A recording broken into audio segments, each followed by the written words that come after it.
Le prestigieux hémicycle du Sénat belge a fait salle comble à l'occasion d'une conférence sur la richesse de la diversité culturelle au Maroc, présentée par le conseiller de Sa Majesté le Roi, M. André Azoulay. Cette conférence sur le thème du vivre ensemble au XXIe siècle a été rehaussée par la présence de nombreux diplomates accrédités à Bruxelles, notamment les ambassadeurs des États-Unis, de France, d'Allemagne, de Russie et de plusieurs autres pays arabes, asiatiques et latino-américain.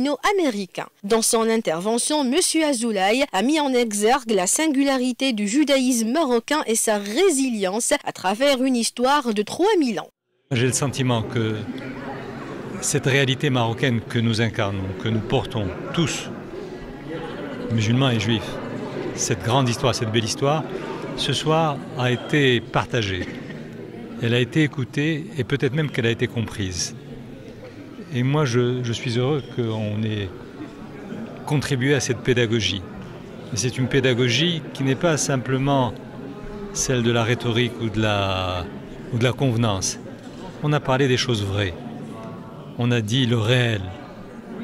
C'est la première condition à la fois de l'écoute et de l'honnêteté intellectuelle quand on aborde des sujets aussi complexes. Monsieur André Azoulay, qui est un grand ami et que j'apprécie énormément, ne m'a rien appris. Parce que ce qu'il a dit, je le connais, je l'ai vécu et je ne cesse de le répéter. Je dis souvent qu'en Europe, on parle beaucoup de vivre ensemble. Mais au Maroc, on n'a pas besoin de parler de vivre ensemble. Pourquoi?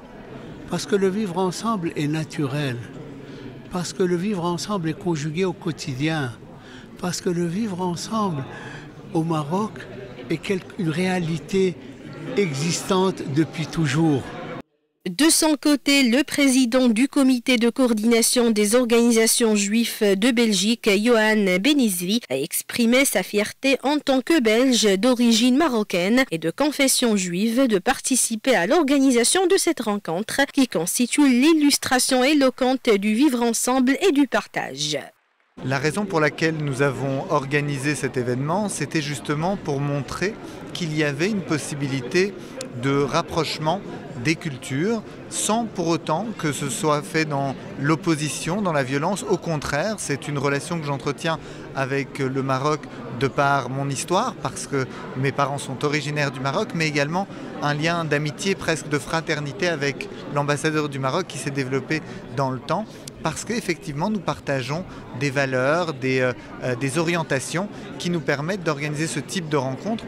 Ont également répondu présent le grand rabbin de Bruxelles, Albert Guigui, plusieurs imams de mosquées de Belgique, la présidente Europe du Congrès juif mondial et d'éminentes personnalités du monde de la politique, de la culture et des médias.